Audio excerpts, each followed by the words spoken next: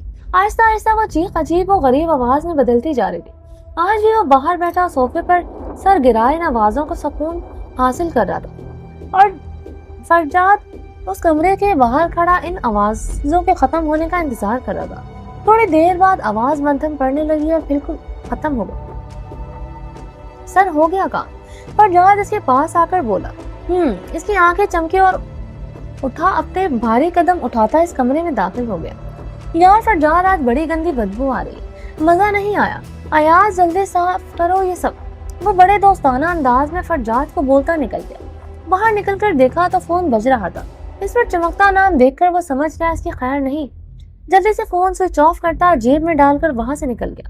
صبح police uniform میں تیار سر ناشتے کی ٹیبل پر آئے جہاں فروا بیگم، سجدہ بیگم، عرش اور جزا بیٹھے ناشتے میں اس کا انتظار کر رہے تھے. جزا منت کو ٹیبل پر بٹھائے کھیل رہی تھی جبکہ آیت آج بھی غائب تھی کیونکہ اس کی کلاسز